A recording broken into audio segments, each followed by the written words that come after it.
할렐루야, 반갑습니다. 안산 동산교회 사부 예배 함께하고 계신 우리 모든 대학교구, 청년교구 성도님들 진심으로 환영합니다.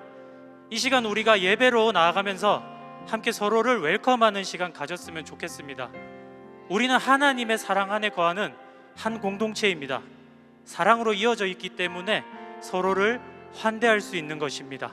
자, 이 시간 그 마음을 담아서 우리가 서로를 향해 인사해 봤으면 좋겠습니다.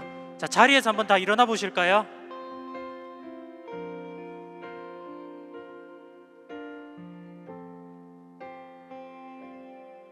네, 우리 앞뒤 좌우에 계신 분들에게 먼저 이렇게 한번 인사해 보겠습니다. 함께함이 기쁨입니다. 함께함이 기쁨입니다. 자, 이번에는 이렇게 한번 인사해 볼까요? 당신은 하나님의 소중한 영혼입니다. 당신은 하나님의 소중한 영혼입니다. 자, 마지막으로 이렇게 한번 인사해 보겠습니다. 내 안에 계신 예수님이 당신을 환영합니다. 내 안에 계신 예수님이 당신을 환영합니다. 네. 자, 이제 함께 찬양하도록 하겠습니다.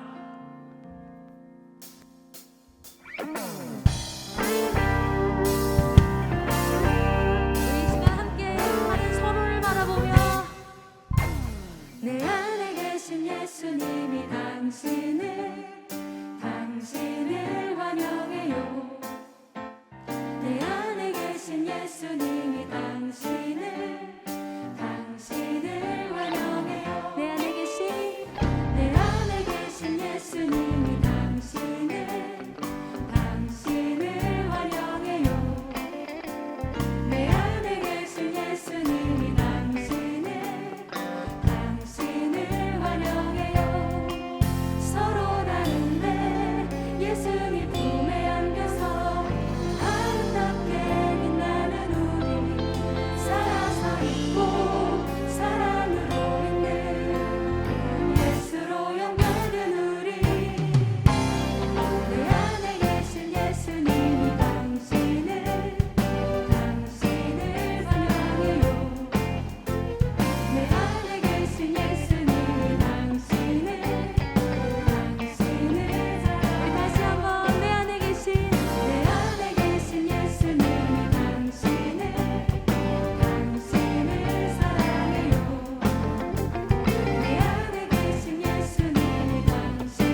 주 부르심 따라 예수 이름 부르며 나의 인생을 드렸네. 사람들이 이해 못하고 결과 어떠하든지 주만 따라가길 원했네. 이제와 돌이켜보니 그저 부끄러울 뿐 모두 다 주의 은혜라. 벼랑 끝에 선 나를 주의 손이 이끌어 여기까지 인도하셨네. 하나님 사랑을 떠나지 않고 끝까지 사랑하셨기에 오직 예수와 십자가만 바라보면서 나의 생명도 아낌없이 드리기 원했네. 내 노래가 상한 영혼 일으켜 다시 살게 하는 노래가 되기. 주 배울 때 착한 일꾼이라 칭찬받기 나 원하네. 주 부르심 따라 주 부르심 따라 예수 이름 부르며 나의 인생을 드렸네. 사람들이 이해 못하고 결과 어떠하든지 주만 따라가기 원했네. 이제와 돌이켜보니 그저 부끄러울 뿐 모두 다 주의 은혜라. 벼랑 끝에서 나를 주의 손이 이끌어 여기까지 인도하셨네. 하나님 사랑을 떠나지 않고 끝까지 사랑하셨기에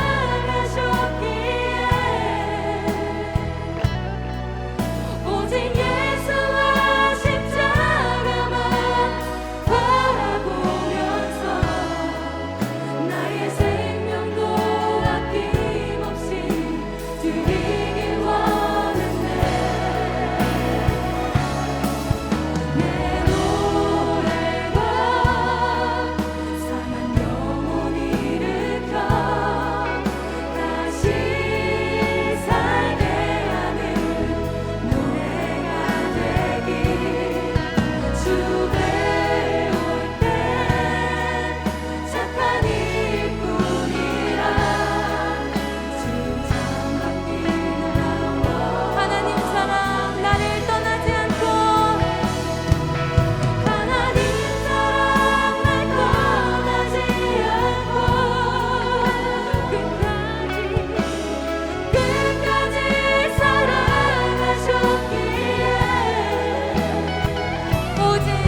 크도다 크시도다 크고 크도다 크시도다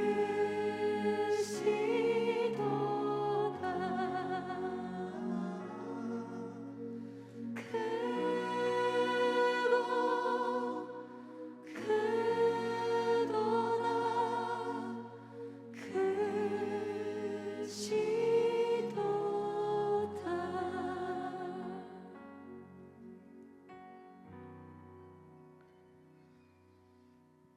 사랑하는 하나님, 감사합니다. 오늘 이 시간 하나님을 찬양할 수 있도록 예배 자리로 모이게 하심 감사합니다. 지난 한 주 동안 내가 주인 되어 살아가고 있음을 발견하게 됩니다.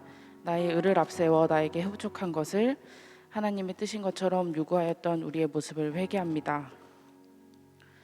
무지함으로부터 오는 두려움으로 인해 모든 것을 허락하신 이가 하나님임을 잊어버리고 살아간 우리를 불쌍히 여기시고 긍휼을 베풀어 주시옵소서. 우리의 삶의 모든 것이 은혜임을 고백합니다.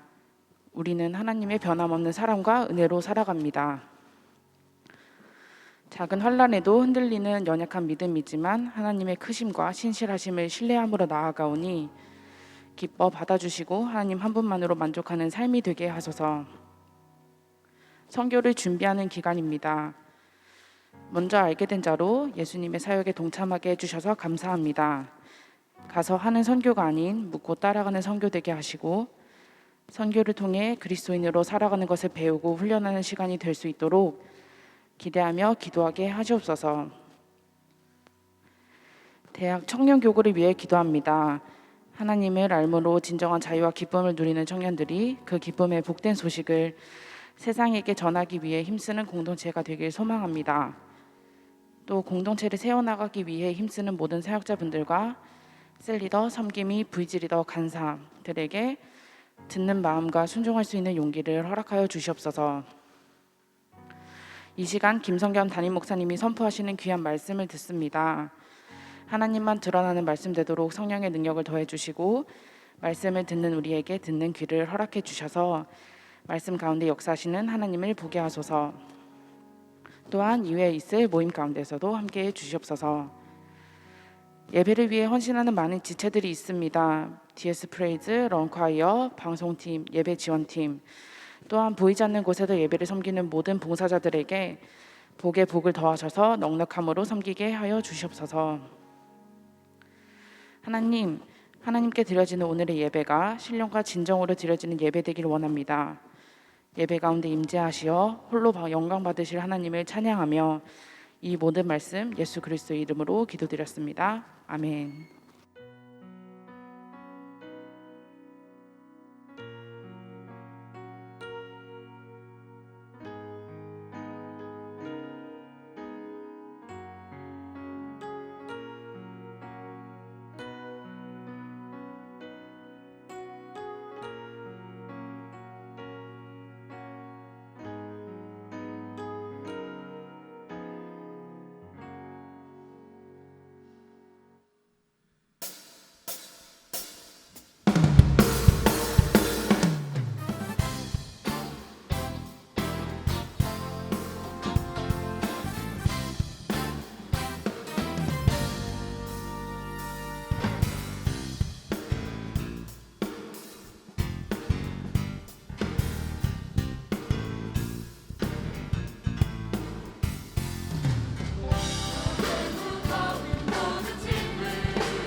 오늘 우리에게 주신 하나님 말씀은 누가복음 6장 12절에서 19절 말씀입니다. 누가복음 6장 12절에서 19절 말씀입니다. 신약성경 98쪽에 있습니다. 찾으신 말씀을 각자 계신 자리에서 한 절씩 교독하고 마지막 절은 함께 읽겠습니다. 이때 예수께서 기도하시러 산으로 가사 밤이 새도록 하나님께 기도하시고 밝음에 그 제자들을 부르사 그 중에서 12를 택하여 사도라 칭하셨으니 곧 베드로라고도 이름을 주신 시몬과 그의 동생 안드레와 야고보와 요한과 빌립과 바돌로메와 마테와 도마와 알페오의 아들 야고보와 셀롯이라는 시몬과 야고보의 아들 유다와 예수를 파는 자 될 가롯 유다라. 예수께서 그들과 함께 내려오사 평지에 서시니 그 제자들과 예수의 말씀도 듣고 병 고침을 받으려고 유대 사방과 예루살렘과 두로와 시돈으로부터 온 많은 백성도 있더라. 더러운 귀신에게 고난받는 자들도 고침을 받은지라. 함께 읽겠습니다. 온 무리가 예수를 만지려고 힘쓰니 이는 능력이 예수께로부터 나와서 모든 사람을 낫게 함이러라. 아멘. 이제 김성경 담임 목사님께서 이때라는 제목으로 말씀 전해주시겠습니다.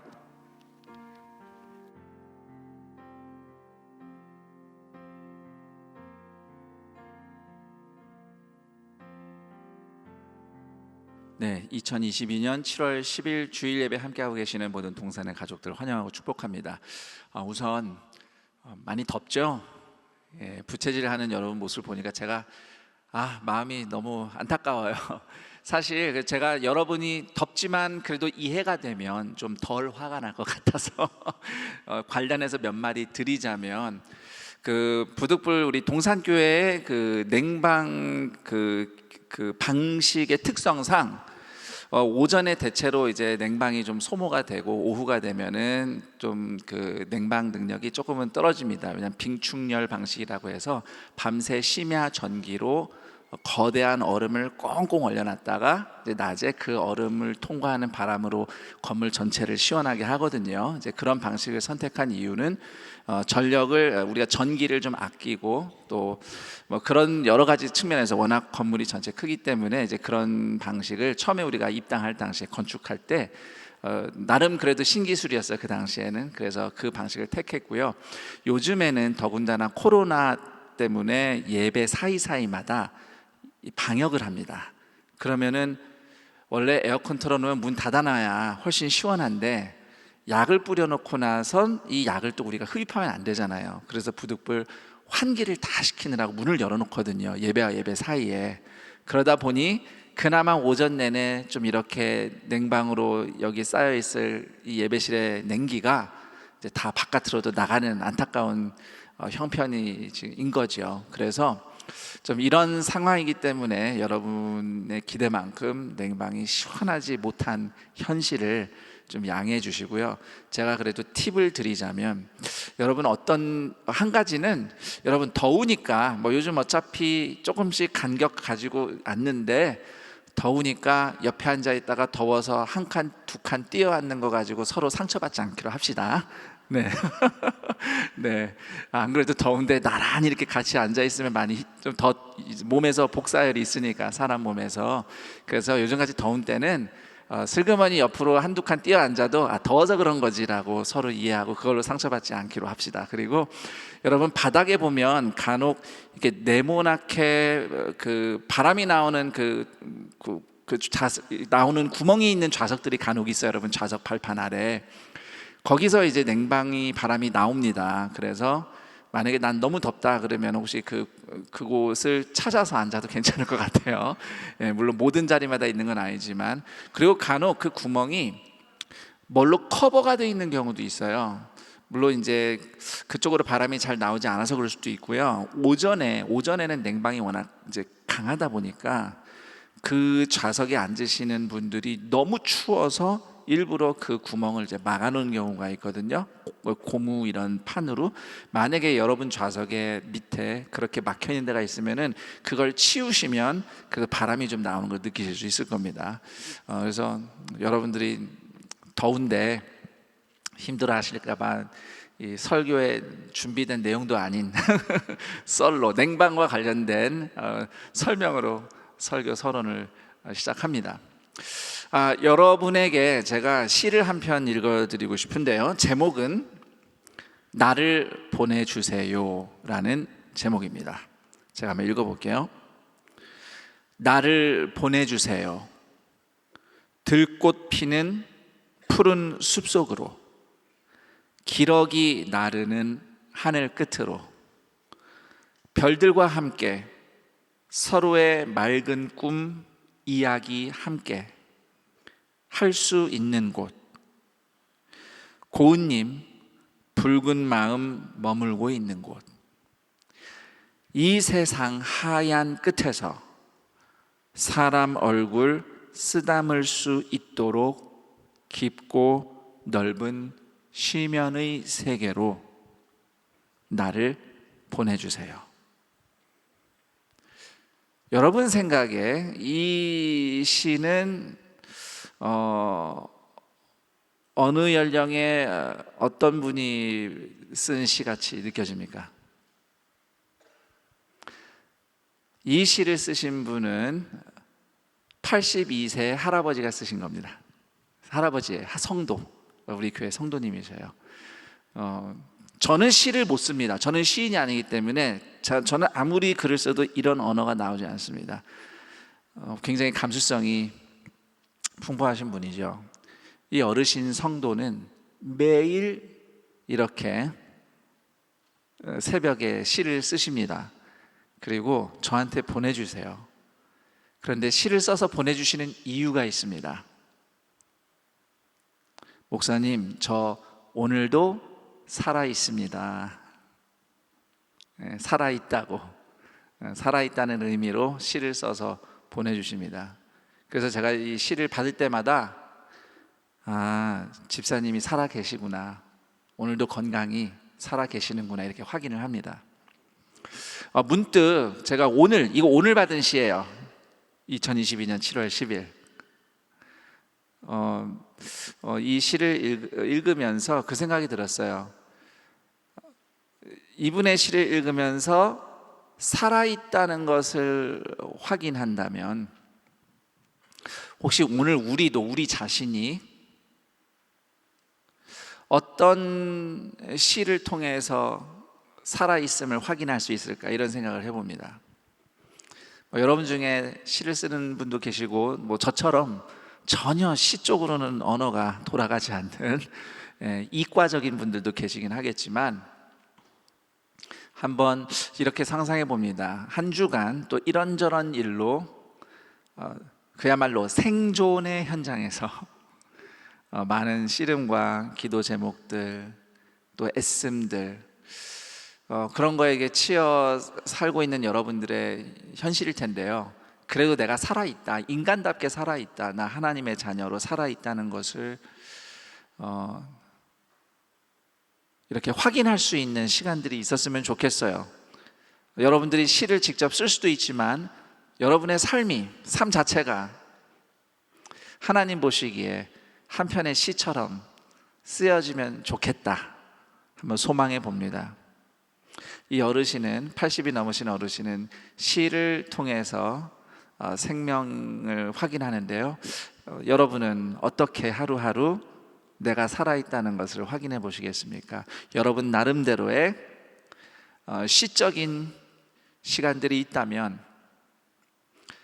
그렇게 매일매일이 나를 치게 하는 일들로만 채워져 있는 하루가 아닌, 그래도 나 살아있습니다 하나님, 이런 것을 경험하면서 또 스스로에게 힘을 주고 격려하고, 또 서로에게 그런 격려와 위로가 될 수 있지 않을까 생각하면서 오늘 이 시로 한번 설교를 열어봤습니다. 이 시의 제목이 나를 보내주세요라고 되어 있는데 마침 이 보내다라는 것과 관련된 내용이 오늘 설교 안에 나옵니다. 제가 목회를 하면서 인생 안 힘든 인생 없습니다. 무슨 일을 하면 조금 더 쉽고 어렵겠느냐, 목사라고 조금 더 힘들다고 말하는 것은 저는 좀 교만이라고 생각하고요. 저는 저대로 힘든 게 있고 여러분 여러분대로 힘든 게 있는 거죠. 근데 목사로서 목회하면서 힘든 일이 있다면은 이런 게 좀 힘들어요. 사람 선택하는 게 정말 힘든 일입니다. 부교역자를 세우는 일. 여기 이제 대학교구 청년교구 성도들 많이 계시죠? 우리 대학교구 청년교구 혹시라도 우리가 사역자를 모셔야 된다면 어떤 사역자를 또 모실 것인가, 이런 거 선택하는 일이 저는 목회하면서 그게 제일 어려워요. 이런 경우는 있어요. 목사님, 우리 부서에, 우리 공동체에 이분 보내주셔서 감사합니다. 제가 두고두고 고맙다는 얘기를 들은 적도 있고요. 반대로 왜 담임 목사는 저 사람에게 일을 맡겼을까 걱정된다는 말을 몇 번 들은 적도 있습니다. 감사하게도 걱정됐던 분들이 나중에 그래도 인정받고 칭찬 들으면서 살아가는 걸 보고 기다리고 기회를 주기를 잘했다라는 보람을 느낄 때가 있습니다. 사실 저도 부목사였을 때 몇 번 잘릴 뻔했어요. 김인준 목사님이 담임 목사님이셨을 때 제가 뇌피셜로 얘기하는 게 아니라 김인준 목사님이 그렇게 말씀을 하셨어요. 몇 번 잘릴 뻔했지 그러셨어요. 네. 그랬던 제가 안산에서 이렇게 오래 살 줄 누가 알았겠습니까? 자, 오늘 성경 말씀에도 예수님이 12사도를 세우신 이야기가 기록되어 있습니다. 사도, 헬라어로 아포스톨로스라는 단어입니다. 사도, 아포스톨로스. 이 아포스톨로스라는 단어의 뜻은 보냄받은 자, 보냄을 받은 자라는 뜻입니다. 또는 대사, 대표, 이런 의미예요. 자, 예수님이 이런 중요한 사람 12명을 뽑으셨는데 이 사람들이 어떤 사람들이 성경을 보면요, 왜 예수님은 저런 사람들을 사도로 세우셨지라고 걱정이 됩니다. 아마 누군가는 이렇게 얘기했을지도 몰라요. 예수님은 다 좋은데 사람 보시는 눈이 없어 라고 누군가는 얘기했을지도 모릅니다. 그 이야기 속으로 한번 들어가 보겠습니다. 자, 예수님이 12사도를 세우신 데는 맥락이 있습니다. 12절 보시면 제일 먼저 나오는 단어가 뭐죠? 12절 이때라는 단어입니다. 이때, 이게 오늘 설교 제목이기도 한데요, 이때는 어떤 때였나? 11절 앞에 구절을 보면 바리새인들은 노기가 가득하여 예수를 어떻게 할까 하여 서로 의논하니라, 이렇게 기록이 되어 있습니다. 그러니까 12절에 이때는 11절에 바리새인들이 본격적으로 예수님을 죽이기로 모의하기 시작한 그때인 거예요. 그러니까 이때에 예수님이 산에 올라가 밤새 기도하셨다는 말씀은 바리새인들이 본격적으로 모의할 때 예수님도 본격적으로 십자가 죽음을 기도로 준비하셨다는 뜻입니다. 자, 그 다음에 밤새 기도하신 다음에 예수님이 하신 일이 바로 12사도 세우는 일이었습니다. 앞서 설명드렸듯이 사도는 예수님의 대리자들입니다. 이제부터 사도들도 예수님처럼 복음을 전하고 병자들을 고치고 또 억눌린 사람들 구원하고 죄인들 회개하게 돌아오게 하는 하나님 나라 일을 하게 됩니다.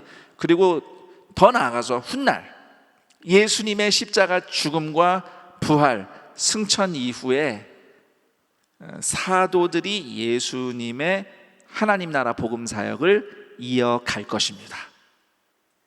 그래서 예수님이 12사도를 세우신 것은 예수님이 십자가에서 죽으시고 부활하신 그 다음에 예수님이 제자들과 더 이상 물리적으로 함께하지 않으실 때의 일을 대비해서 세우신 거예요. 십자가를 준비하면서 12사도를 세우신 것입니다.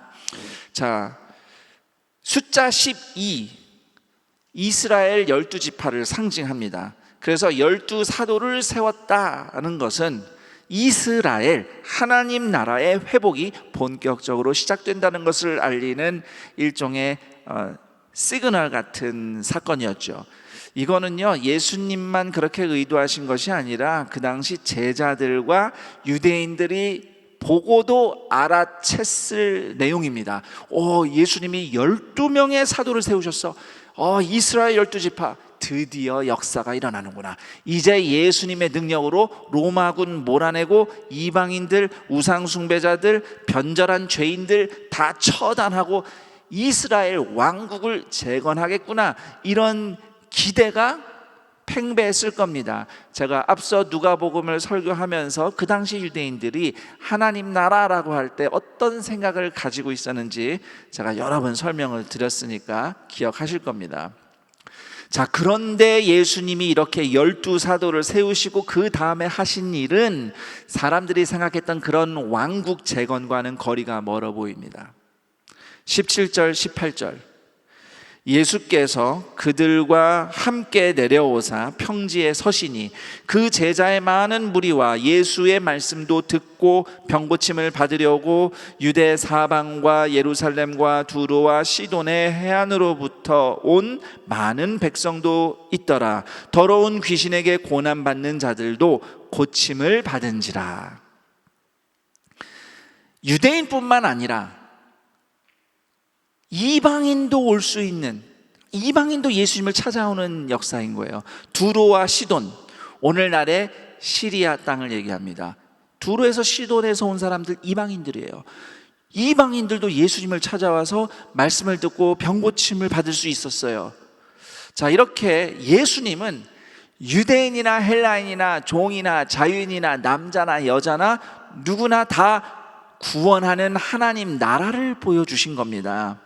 죄인과 이방인, 더러운 귀신 들린 사람들을 초대하고 살리고 고치는 하나님 나라, 죄인과 원수를 위해서 예수님이 먼저 십자가 죽으심으로 용서하시고 먼저 용서를 이루시고 그 다음에 늦지 않았다 돌아오라고 죄인을 초대하는 그 하나님의 사랑, 이게 하나님의 나라였어요. 예수님께서 십자가를 통해 이루실 하나님 나라는 이런 나라였습니다. 자, 이 같은 모습을 보면서, 이런 예수님을 보면서 우리는 아주 근본적인 질문을 하고 싶습니다. 예수님은 꼭 그렇게 우리를 구원하기 위해서 이 땅에 내려오셔서 십자가 지고 죽으셔야만 했는가? 바리새인 정도의 사람들에게 모함을 받아서 십자가에 못 박히셔야 했나? 전지전능하신 하나님이 그냥 손가락만 튕기면 타노스의 건틀렛처럼 그냥 이렇게 하면 되지 않나? 이런 질문이 들어요.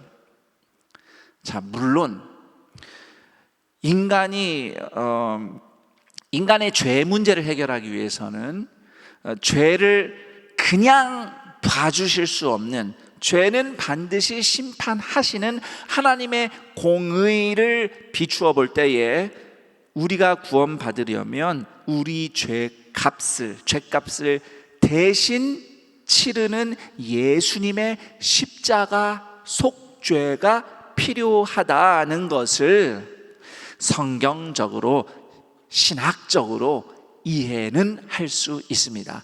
그렇지만 하나님께서 할 수 없어서, 어쩔 수 없어서 십자가를 선택하신 건 아니잖아요. 절대 선이신 하나님, 절대 자유이신 하나님이 적극적으로, 기꺼이, 자발적으로 십자가의 길을 선택하신 그 하나님의 사랑을 과연 인간인 우리가 어떻게 다 이해한다, 이건 이래서 이런 거다라고 말할 수 있겠습니까?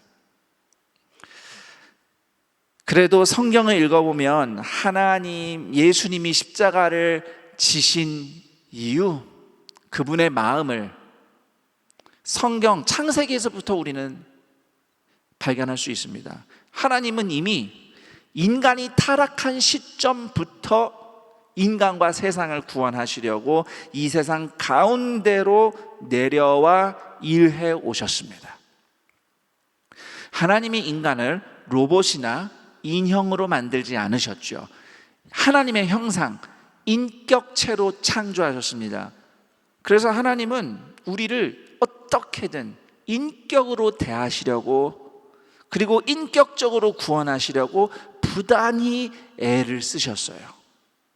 하나님이 멀리서 관망만 하시지 않으시고, 또는 하나님이 마치 리모컨으로 전자기기 작동시키듯이, 로봇 파워 껐다 켰다 하듯이 사람을 그렇게 컨트롤하지 않으시죠. 또는 하나님이 세상을 그냥 타락하게 내버려 두고 전혀 개의치 않으시고 그냥 망가지게 내버려 두시고 나중에 그냥 싹 다 쓸어버리시지도 않으셨어요. 하나님은 구약 성경에 기록되어 있는 것처럼 이 세상 가운데로 점점점 더 내려오셔서 때마다 죄인들을 부르시고, 죄인들을 불러서 하나님 백성이라 하시고, 말 안 들어도 또 참고, 때때로 벌도 주기도 하지만 다시 기회도 주시면서 그렇게 하나님은 끊임없이 일해 오셨고요. 그리고 마침내 예수님이 죄인 대신 죽는 자리까지 내려가셔서 용서부터 먼저 이루셨어요. 용서부터 이루신 다음에 비록 죄인이지만 하나님의 형상인 우리를 인격적으로 초대하신 겁니다. 여러분, 누군가를 용서할 때에 아직 그 사람이, 상대방이 미안해요, 제 잘못입니다, 인정 안 했어요. 봐주고 싶으세요? 용서하고 싶으세요? 아니죠. 상대방이 미안하다고 얘기를 해도 용서해 줄까 말까인데 예수님은 우리가 죄인이라고 고백하기 전에, 우리가 인정하기 전에 이미 먼저 십자가에 못 박혀 죽으셨습니다. 용서를 먼저 하셨어요. 그리고서는 우리를 용서로 초대하시는 거예요. 아직 기회가 있다고. 이것이 하나님께서 우리를 인격적으로 대하시며 인격적으로 그분의 구원으로 부르시고 초대하시는 하나님의 열심이고 하나님의 수고인 겁니다. 로마서 5장 8절, 우리가 아직 죄인 되었을 때 그리스도께서 우리를 위하여 죽으심으로 하나님께서 우리에 대한 자기의 사랑을 확증하셨느니라. 그리고 요한복음 3장 16절, 하나님이 세상을 이처럼 사랑하사 독생자를 주셨으니 이는 그를 믿는 자마다 멸망하지 않고 영생을 얻게 하려 하심이라. 죄인을 구원하기 위해서 십자가 지러 이 땅에 내려오신 예수님, 오늘 누가복음에 기록된 것처럼 제자들과 함께 산 아래로 내려오신 예수님은 오늘도 우리를 찾아서 우리의 형편만큼 내려오시는 예수님이십니다. 이처럼 내려와서 구원하시는 예수님이 사도들을 세우셨는데, 이제 이 사도들이 예수님의 임재와 예수님의 일하심을 보여줄 사람들인데, 서론에서 제가 말씀드렸던 것처럼 이 사람들이 과연 사도가 될 만한 사람들인지 걱정스럽습니다. 14절 보시면 베드로라 하는 시몬, 그 형제 안드레, 그리고 야고보와 요한, 네 사람이 언급되죠. 이 네 사람은 이스라엘 북부에 있는 갈릴리 호수에서 고기잡이 하던 어부 출신입니다. 어부라고 해서 가난하고 못 사는 사람들은 아니에요. 뭐 어떤 어업을 하느냐에 따라서 경제 규모가 달라지지만 적어도 성경 기록을 참고해 봤을 때 베드로와 형제들, 그 동업자인 야고보와 요한은 꽤 돈을 잘 버는 나름 비즈니스처럼 물고기를 잡았던 사람들입니다. 그렇지만 돈은 잘 벌었겠지만 그렇다고 유대 사회가 어부들을 존경하거나 높이 쳐주진 않았어요. 자, 그 다음 15절 마태. 이 사람은 심각합니다. 마태는요, 유대 사회에서 죄인 중에 죄인이라고 낙인 찍혔던 세리 출신입니다. 이 사람에 대해서는 앞에 그 누가복음 5장 또 보시면 자세히 나와 있죠. 5장 6장 읽어보시면 나와 있어요. 자, 그런데 물론 지금 마태가 세리는 아니에요. 이제 과거 청산하고 예수님 제자 됐어요. 그렇지만 이 과거 꼬리표가 떼어지나요? 원래는 떼어져야 되는데 예수님이 떼어주신 거를 사람들이 다시 붙이죠.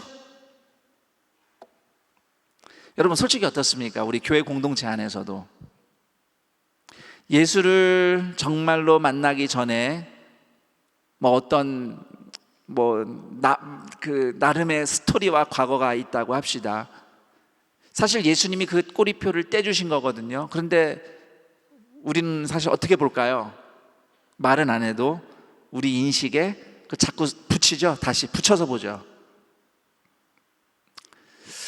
이런 이제 인간의 이제 어리석음을 생각해 본다면 예수님을 대리해서 사역을 하는 사도라면 좀 신뢰성이 있는 사람이어야 된단 말이죠. 신뢰성이 있는 사람. 그러면 마태는 제자가 될 수는 있어도 사도가 되는 건 좀 아니지 않나요? 신뢰를 줘야 되는데 사람들한테. 16절에 가룟 유다. 이 사람은 두말하면 잔소리죠. 예수님 배신할 사람인데 예수님은 왜 이 사람을 뽑으셨을까요? 예수님이 모르고 뽑으셨을까요? 모르고 뽑으셨다고 생각해도 큰 문제고 아셔도 뽑으셨다는 건 도대체 무슨 마음인지 참 이해가 안 됩니다. 그리고 이 제자들 전반적으로 보면요, 이 사람들이 어떤 사고방식을 갖고 있는지 좀 이름만 봐도 알 수 있어요. 지금 보면 동명이인이 좀 있습니다. 시몬이라는 이름이 둘이나 나오고요. 그리고 요한도 유다가 2명이 있어요. 그런데 어쩌면 3명일지도 몰라요. 왜냐하면 초대교회 다른 문헌을 살펴보면 도마의 또 다른 이름이 유다였다는 기록이 있어요. 그러면 이제 유다가 3명인 거죠. 동명이인이. 그리고 14절에 요한 있습니다. 이 시몬, 유다, 요한, 이 세 이름이 그 당시 유대인들 사이에서 정말 인기 있었던 이름이었대요. 왜냐하면 이 세 이름은 예수님이 오시기 약 150년 전에 그 거대한 헬라 제국을 물리치고 유대의 독립을 연 독립의 영웅들의 이름이에요. 시몬, 유다, 요한. 그래서 유대 서민들이 자기 집 아들들 이름을 그렇게 시몬, 유다, 요한 이렇게 이름을 줬다는 거예요. 그 심리에는 뭐가 있을까요? 그때 그 시절처럼 로마를 몰아내고 유대 왕국이 다시 재건되는 소망, 이 소망이 서민들의 마음에 담겨 있었던 것이고요. 이 이름을 가지고 살았던 사람들은 오죽했겠습니까? 자, 이렇게 예수님의 제자들은요, 예수님의 뜻과 전혀 다른 하나님 나라를 꿈꿨을 만한 사람들이에요. 모두 부족하고 불안해 보이는 사람들입니다. 그런데 왜 예수님은 이렇게 부족하고 불안해 보이는 사람들을 사도로 세우셨을까요? 저는 하나님의 사랑 때문이라고 생각합니다. 잘 못하고 넘어지는 연약한 사람들을 용서하시고 기회 주시고 기다리시고 길러주시는 하나님의 마음과 사랑 때문이죠. 12사도 그러면 굉장히 훌륭하고 그럴듯해 보이지만 그 사람들이 어떤 사람들인지 면면히 들여다보면 예수님이 그날 산 아래로 내려가셔서 만나신 수많은 사람들, 병자들, 죄인들, 이방인들하고 다를 게 별로 없어요. 조금 남들보다 더 훌륭해서 이 사도가 된 게 아니에요. 수준은 다 거기에 비슷비슷해요. 그런데 저는 그 덕분에 이 12사도가 정말 백성들 사이에서 함께 할 수 있지 않을까 생각합니다. 피차 비슷하니까요. 그리고 오히려 그 사도들의 연약한 모습을 보면서, 물론 사도들이 왜 그래 그럴 수도 있지만, 그래도 정말 하나님 나라는 연약하고 부족한 사람들, 불안한 사람들 불러서 살려주시고 기회 주시는 나라구나. 이걸 사람들이 보지 않았을까요? 12사도들을 보면서. 이런 비슷한 얘기를 사도 바울이 합니다. 디모데전서 1장 15절에서 16절인데요. 현대인의 성경으로 읽어드릴게요. 나는 죄인 중에서도 두목입니다. 그런데도 하나님은 나를 불쌍히 여겨주셨습니다. 이것은 예수 그리스도께서 나에게 철저하게 참으시는 인내를 보이심으로 후에 주님을 믿어 영원한 생명을 얻을 사람들에게 본보기로 삼기 위한 것입니다. 본보기, 어떤 본보기일까요? 이런 사람도 구원받을 수 있습니다. 이런 사람도 새로운 삶을 출발할 수 있습니다. 이런 사람도 예수님은 불러서 함께 일하십니다. 이런 본보기가 된 겁니다. 사실 사도들뿐만 아니라요, 초대 교회에 예수님의 제자들이 있는 곳마다 고아와 과부와 나그네를 돌보시고 죄인과 이방인을 구원하시는 하나님의 사랑과 하나님의 나라가 나타났습니다. 왜냐하면 그 당시 누가복음을 받아 읽었던 초대교회 제자들 자기 자신들이 박해와 고난 가운데서 고아였고 과부였고 나그네였기 때문이에요. 그들 자신이 로마 세계에서 죄인이고 이방인 같은 연약한 사람들이었기 때문에 고아와 과부와 나그네를 돌보시는 하나님의 사랑이 제자들이 있는 곳마다 나타난 거죠. 그때 그 초대교회 예수님의 제자들과 사도들의 뒤를 이어서 오늘 우리가 예수님의 제자로 살아가고 있습니다. 그래서 질문합니다.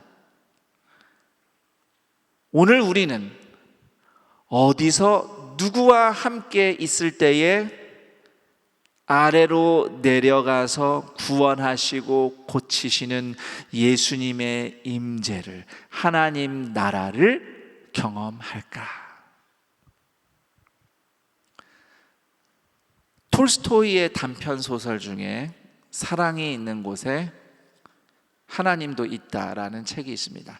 시중에는 사랑이 있는 곳에 신도 있다 이렇게 돼 있어요, 우리말로. 그런데 사실 톨스토이가 이야기하는 신은 정확하게 성경의 하나님, 더 구체적으로는 예수 그리스도를 가리키고 있기 때문에 사랑이 있는 곳에 하나님도 있다, 이렇게 제가 제목을 이야기해 봅니다.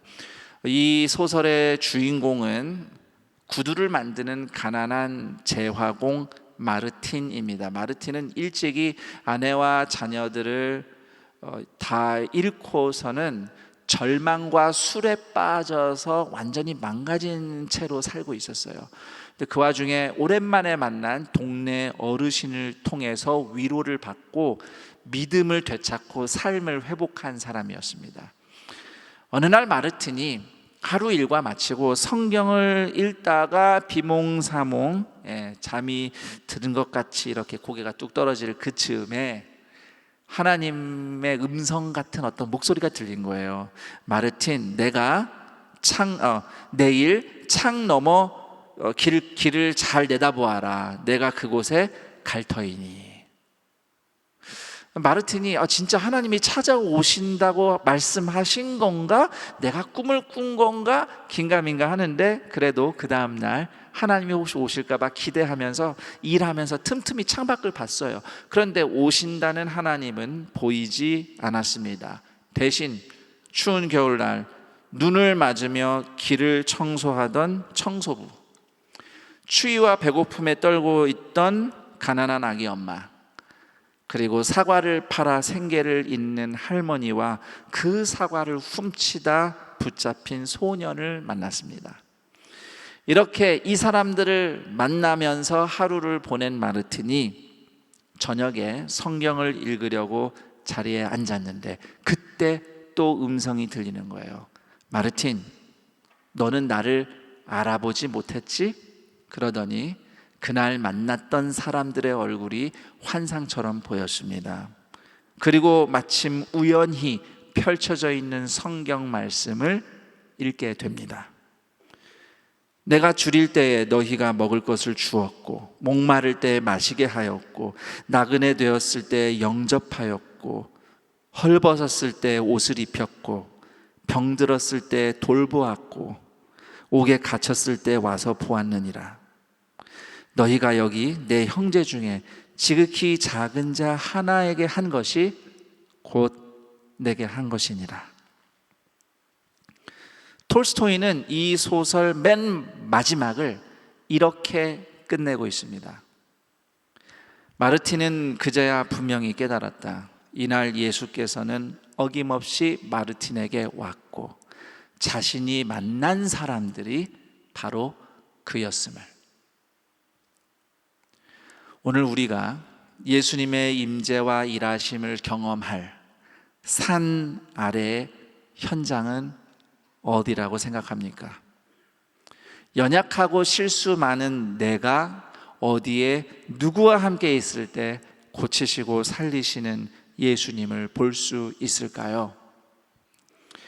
탐욕과 이기심과 미움과 폭력, 비인간성, 매정함이라는 귀신 들림에 눌려 있는 영혼들을 해방시키는 예수님을 우리는 어디에서 누구와 함께 있을 때에 만날 수 있을까요? 물론 매번 치유가 일어나는 것은 아닙니다. 매번 사람이 회개하고 변화되고 새 사람이 되지는 않습니다. 여전히 아프고 심지어 더 아프고 여전히 벗어나지 못하고 여전히 돌아오기를 기다려야 하는 영혼들이 많습니다. 그럼에도 그 영혼들을 찾아가서 그 옆자리를 함께 지켜주는 사랑, 그 코이노니아가 바로 예수님의 임재이며 하나님의 나라입니다. 하나님의 은혜가 필요한 서로에게, 누군가에게 예수님을 보여주며 살아가는 예수님의 제자들이 바로 동산의 가족 여러분이기를 주님의 이름으로 축원합니다. 아멘. 오늘 말씀을 떠올리며 함께 기도하는 시간을 갖겠습니다. 십자가를 준비하신 예수님, 12 사도들, 그런 사람들을 사도로 세우신 예수님, 산 아래로 내려오신 예수님, 살리시고 고치시고 만나주신 예수님, 그리고 오늘 우리 생각하면서 기도할 때요, 여러분의 기도를 돕기 위해 제가 질문 2개를 드리겠습니다. 우선 첫 번째 질문은 십자가 지러 내려오신 예수님이 오늘 나와 함께 하신다고 믿음으로 고백할 일은 무엇인가? 라는 질문입니다. 지난 한 주 어떤 삶을 살았는지 제가 여러분의 얘기는 다 알 수 없지만 마치 롤러코스터를 타듯이 올라갔다 내려갔다, 내 마음도 올라갔다 내려갔다, 내 현실도 올라갔다 내려갔다, 그런 여러 가지 일들을, 스트레스들을, 걱정들을 통과하며 여기까지 오셨죠. 그리고 아직도 그 걱정거리들은 해결되지 않았을 겁니다. 그럼에도 그 자리, 내가 때때로 주저앉은 그 자리에 예수님이 내려와 계신다고 내가 오늘 믿음으로 고백할 일이 무엇인지 생각하고, 비록 힘들지만 아프지만 여기가 예수님이 나를 찾아오신 곳입니다 라고 믿음으로 고백하고 선포하며 하나님의 은혜로 한 주간 살아내고 살아내겠다고 그렇게 기도하는 시간이 되었으면 합니다. 두 번째 질문입니다. 산 아래로 내려가신 예수님처럼 오늘 내가 내려가야 할 자리, 만나야 할 사람은 누구인가? 자, 이 질문들을 가지고 한번 기도해 보겠습니다.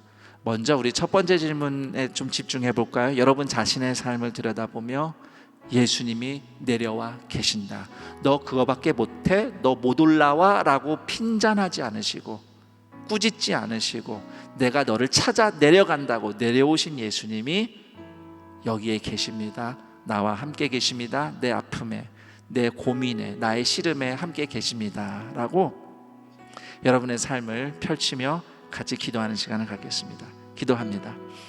하나님 아버지 감사합니다.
다시 한번 기도할 때에 두 번째 질문, 산 아래로 내려가신 예수님처럼 오늘 내가 내려가야 할 자리, 만나야 할 사람은 누구인가 생각해 보시고요. 물론 내가 그 사람을 만난다고 그 사람 문제를 해결해 줄 수 있거나 갑자기 병이 낫거나 기적이 일어나지는 않을 수 있습니다. 그런 경우도 있긴 해요. 그러나 그렇지 않을 수도 있어요. 그러나 예수님이 마태복음에 말씀하신 것처럼 병든 자를 고쳐줬을 때가 아니라 돌봐주었을 때 네가 나한테 한 것이다 라고 말씀하신 예수님의 말씀을 떠올리며 예수님과 함께 내려가야 할 곳을 떠올리며 기도했으면 합니다. 혹시 이 시간에 여러분 마음에 그런 마음으로 함께 하고 싶은 사람, 축복하고 싶은 사람이 여러분 공동체 안에 옆에 있다면 그 사람을 찾아가서 또는 그 사람을 위해서 기도하셔도 좋습니다. 이 시간 산 아래로 내려가신 예수님처럼 우리가 내려가야 할 자리와 사람들을 생각하며 함께 기도하겠습니다. 하나님 아버지 감사합니다. 오늘도 우리가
그리고 우리 한 번만 더 기도를 하고 싶어요. 우리 청대 교구의 리더로 특별히 리더로 섬기시는 분들이 있죠. 리더로도 섬기고 또 여러 가지로 섬기는 그 직분을 감당하는 분들 계실 겁니다. 혹시 잠시 자리에서 일어나 봐 주시겠어요? 네. 공동체 리더들은 전부 다 한번 자리에서 일어나 봐 주세요. 네. 또 뭐 우리 런콰이어에도 분명히 리더 역할 하시는 분이 계실 것이고, 그렇죠? 예, 어느 분야든 어느 봉사든 그 봉사하는 공동체 리더로 계신 분들도 자리에서 일어나 보시기 바랍니다. 네. 예수님이 세우신 제자들과 12제자처럼 12사도처럼 예수님을 대리하도록 세움받은 사람들인데 우리 리더들 스스로가 제일 잘합니다. 내가 참으로 연약하고 힘에 부치고, 그렇지만 주님이 고마워서 이 직분을 감당한다. 그리고 때때로 그 생각도 들 거예요. 내가 왜 무엇을 위해서 이렇게 씨름하고 있는가. 저는 여러분들이 리더로 섬기면서 겪을 여러 가지 마음의 심경들, 또 고충들, 물론 본인이 스스로 내가 부족해서 그렇다고 자책하는 것도 있을 거예요. 그런 부분도 있겠지만 단지 리더이기 때문에 겪는 고충이 있습니다. 그런 여러분들을 생각하면 정말 고맙고 감사하고요. 여러분들을 더 축복하고 지지해 줘야 될 텐데 혹시 그러지 못한 부족함이 있을까 해서 저는 목사로서 많이 미안합니다. 그렇지만 이 시간 여러분을 위해서 축복하고 싶은데요. 여러분들을 보면서 저는 그 생각을 듭니다. 목사만 잘하면 된다. 여러분들 잘하고 계세요. 목사만 잘하면 돼요. 저를 비롯해서 우리 교육자들 잘할게요. 여러분들 너무 고맙고요. 목사만큼, 심지어 목사보다 더 마음고생하면서 그래도 리더 자리 지키시면서 섬기신 여러분들 정말 감사드립니다. 축복합니다. 이 시간 우리 공동체가 우리 리더들을 특별히 축복하며 기도했으면 합니다. 이들이 예수님과 함께 예수님의 대리자로, 마치 12 사도들처럼 그 예수님과 함께 일하도록 세움 받았으니 그 일을 하는데 부족함이 없도록 성령의 은혜와 역사를 부어 주옵소서. 예수님이 함께 하시고 이들의 모든 삶의 형편과 현장 가운데, 섬김의 자리 가운데 예수님이 드러나게 하옵소서. 우리 리더들을 같이 축복하며 기도하겠습니다. 하나님 아버지 감사합니다. 주님께서 제자들 중에 12 사도 세워서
우리 리더들 잠시 자리에 앉으셔도 되고요. 우리 리더들 위해서 박수 한번 부탁드리겠습니다.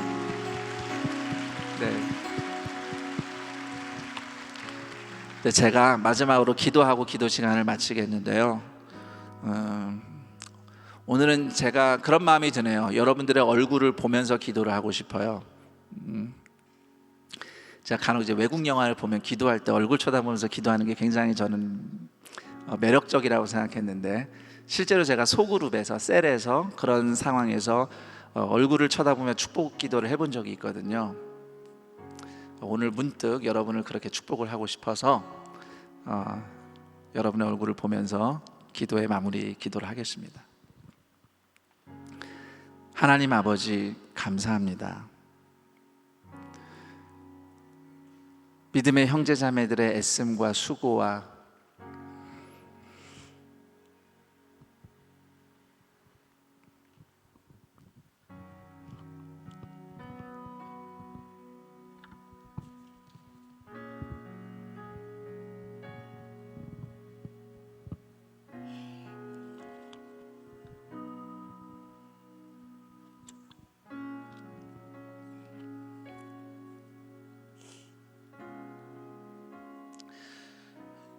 눈물을 누구보다도 잘 아시는 예수님께서 어떤 자리, 어떤 현장에 있든지 내려와 함께 계시는 예수님의 임재와 예수님의 말씀과 예수님의 붙잡아 주신 손길을 경험하는 주님의 존귀한 자녀들로 살아가게 하옵소서. 특히 믿음의 형제 자매들이 서로를 기억하며 기도할 때에 함께 그 자리에 있어주는 사랑의 교제를 통해서 내려오시는 예수님의 임재와 사랑을 경험하는 동산의 형제 자매들 되게 하여 주옵소서. 그리고 그런 우리가 이제 예수님의 제자로 부름받았으니 예수님처럼 누군가를 찾아서 누군가를 만나서 내려가 살아갈 때에 그곳에서 예수님의 사랑이, 하나님의 나라가 나타나게 하옵소서.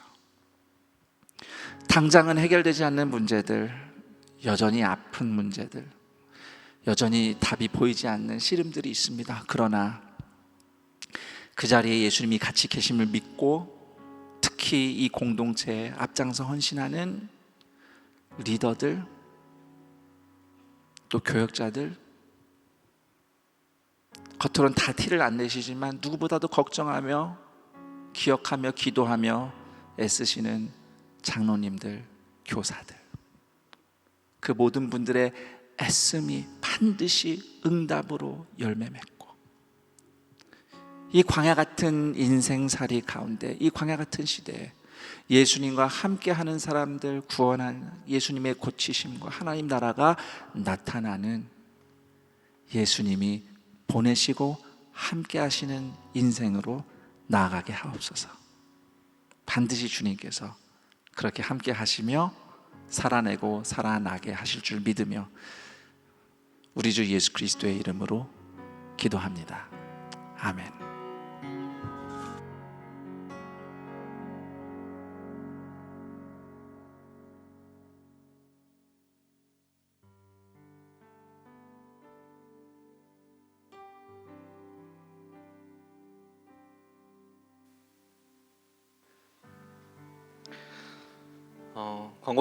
광고 말씀 드리도록 하겠습니다. 먼저 분당 고등부 봉사자 모집 안내 드리도록 하겠습니다.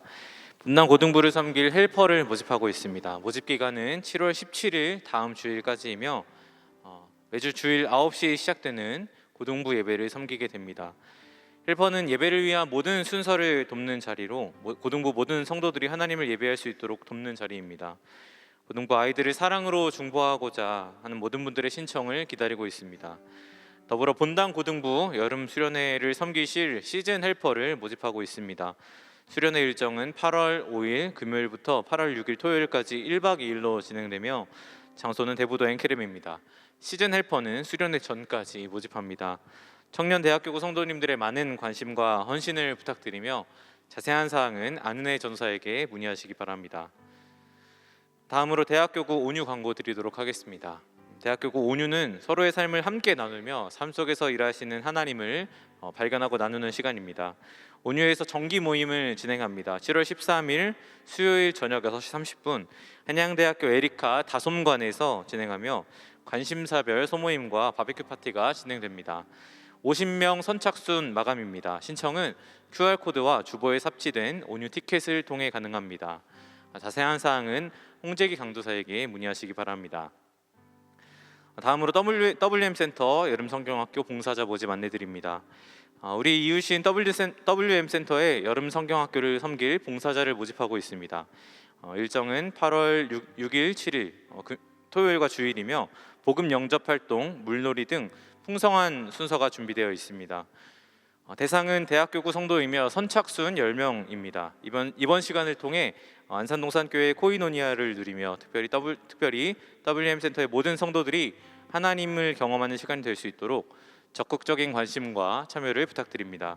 봉사를 원하시는 분은 QR코드를 통해 신청하시거나 마을 간사님께 신청해 주시기 바라며 자세한 사항은 홍재기 강도사에게 문의하시기 바랍니다. 마지막으로 대학교구 선교 안내 드립니다. 대학교구 선교 바자회가 오늘도 진행됩니다.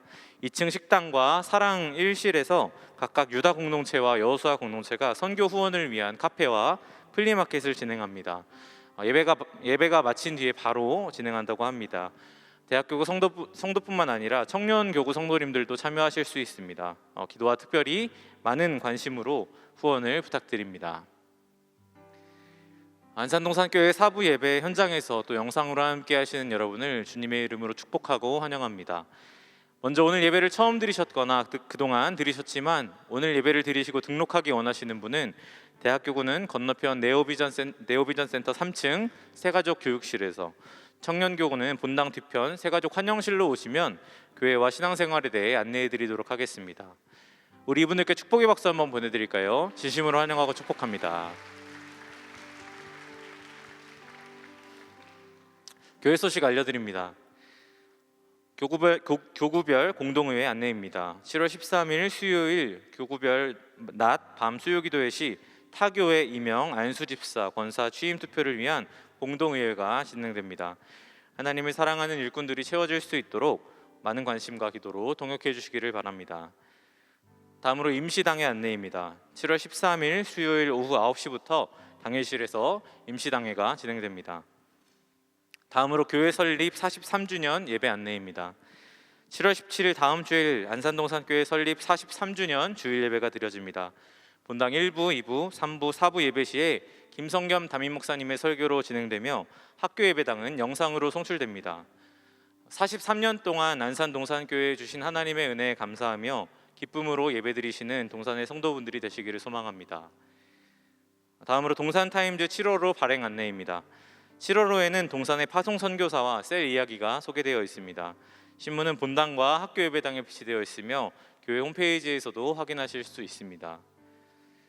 다음으로 2022년 하반기 안산동산교회 장학금 신청 안내입니다. 접수는 7월 24일 주일까지입니다. 신청서 및 신청 대상에 대한 자세한 사항은 주보를 참고해 주시기 바랍니다. 기타 모집 임명 안내 등의 내용은 주보를 참고해 주시기 바랍니다. 이어서 결혼 광고 드립니다.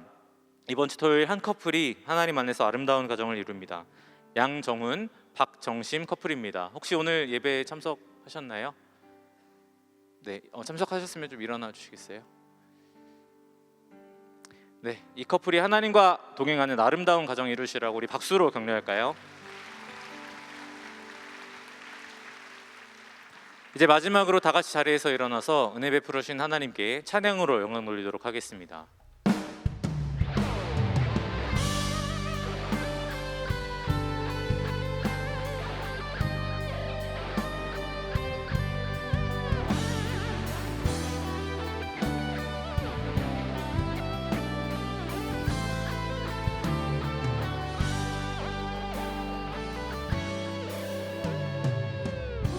우리를 만드신 하늘 아버지의 목적 그분과 연결된 영원한 생명 예수 안에 있는 우리 모두에게 이미 시작된 하늘나라 우릴 부르신 하늘아버지의 사랑 한 형제여 자매인 하나님의 교회 예수 안에 있는 우리 모두에게 이미 시작된 하늘나라 예수 그리스도 안으로 들어가서 그분과 함께 사는 삶 내가 너희를 사랑한 것 같이 너희도 서로 사랑하라 예수 그리스도 안으로 들어가서 영원히 함께 사는 삶 우리에게 허락된 참 생명 하늘 아버지의 보이노니와 주님 가르쳐 주신 기도로 우리의 믿음을 선포합니다. 하늘에 계신 우리 아버지여 이름이 거룩히 여김을 받으시오며 나라가 임하시오며 뜻이 하늘에서 이루어진 것 같이 땅에서도 이루어지이다. 오늘 우리에게 일용할 양식을 주시옵고 우리가 우리에게 죄 지은 자를 사하여 준 것 같이 우리 죄를 사하여 주시옵고 우리를 시험에 들게 하지 마시옵고 다만 악에서 구하시옵소서. 나라와 권세와 영광이 아버지께 영원히 있사옵나이다. 아멘. 우리 손을 뻗어서 좌우 또 앞뒤 성도분들 함께 축복하도록 하겠습니다. 서로 사랑하라. 예수님을 만나며 또 예수님을 흘려보내는 한 주 보내시라고 우리 서로 축복하도록 하겠습니다. 서로 사랑하라. 서로 사랑하라. 서로 사랑하라. 서로 사랑하라. 서로 사랑하라.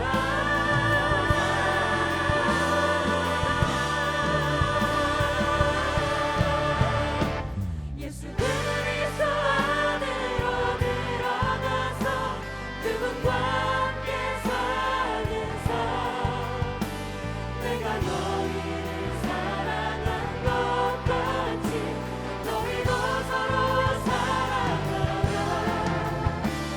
예수 그리스도 안으로 들어가서 영원히 함께 사는 삶, 우리에게 허락된 참 생명, 하늘 아버지의 보이노니라.